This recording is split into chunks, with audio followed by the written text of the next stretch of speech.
കോട്ടയത്തെ ഇരട്ടക്കൊലപാതക കേസിലെ പ്രതി അമിത് ഉറാങ്ങിനെ തൃശൂർ മാളയിൽ നിന്നും പോലീസ് പിടികൂടി. കോട്ടയത്തെത്തിച്ച പ്രതിയെ വൈദ്യപരിശോധനയ്ക്ക് ശേഷം തെളിവെടുപ്പിനായി കൊണ്ടുപോയി. കേസിലെ നിർണായക തെളിവായ CCTV ദൃശ്യങ്ങളടങ്ങിയ DVR വെഞ്ചാപ്പള്ളി പാലത്തിന് സമീപത്തെ തോട്ടിൽ നിന്നും കണ്ടെടുത്തു. കോട്ടയം തിരുവാതുക്കൽ ഇരട്ടക്കൊലപാതക കേസിലെ പ്രതി അമിത് ഉറാങ്ങിനെ തൃശൂർ മാളയ്ക്ക് സമീപം മേലാടൂരിൽ നിന്നും പോലീസ് കസ്റ്റഡിയിലെടുത്തു.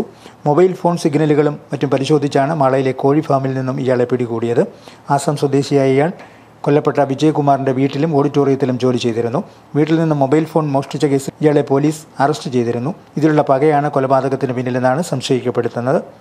കൊലപ്പെടുത്താൻ ഉപയോഗിച്ച കോടാലിയിലെ ഫിംഗർ പ്രിന്റ് അമിതിൻ്റേതാണെന്ന് അന്വേഷണത്തിൽ തെളിഞ്ഞിരുന്നു. മോഷണക്കേസിൽ അറസ്റ്റിലായപ്പോൾ ശേഖരിച്ച ഫിംഗർ പ്രിന്റും കോടാലിയിലെ ഫിംഗർ പ്രിന്റും ഒന്നാണെന്ന് സ്ഥിരീകരിക്കുകയും ചെയ്തു. വീടിൻ്റെ കതകിലും വീടിനുള്ളിലും അടക്കം വിവിധ സ്ഥലങ്ങളിൽ വിരലടയാളങ്ങളും പരിശോധിച്ചു.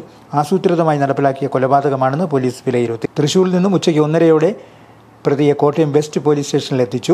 അറസ്റ്റ് രേഖപ്പെടുത്തി പ്രാഥമിക ചോദ്യം ചെയ്യലിന് ശേഷം കോട്ടയം ജനറൽ ആശുപത്രിയിൽ വൈദ്യപരിശോധനയ്ക്കായി കൊണ്ടുപോയി. കോട്ടയം DYSPയുടെ നേതൃത്വത്തിലായിരുന്നു വെസ്റ്റ് പോലീസ് സ്റ്റേഷനിൽ ചോദ്യം ചെയ്യൽ. കേസിലെ നിർണായക തെളിവായ DVR തെളിവെടുപ്പിനിടയിൽ കണ്ടെത്തി.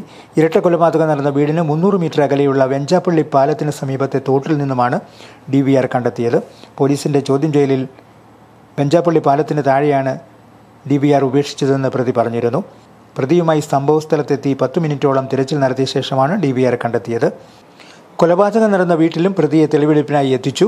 കോട്ടയം DYSPയുടെ നേതൃത്വത്തിൽ വൻ പോലീസ് സുരക്ഷയോടെയാണ് പ്രതിയെ തെളിവെടുപ്പിനായി കൊണ്ടുവന്നത്. വീട്ടിലെ തെളിവെടുപ്പിന് ശേഷം കോട്ടയം റെയിൽവേ സ്റ്റേഷനിലും പ്രതി താമസിച്ചിരുന്ന ലോഡ്ജിലും തെളിവെടുപ്പ് നടത്തും. Star vision news, Kottayam.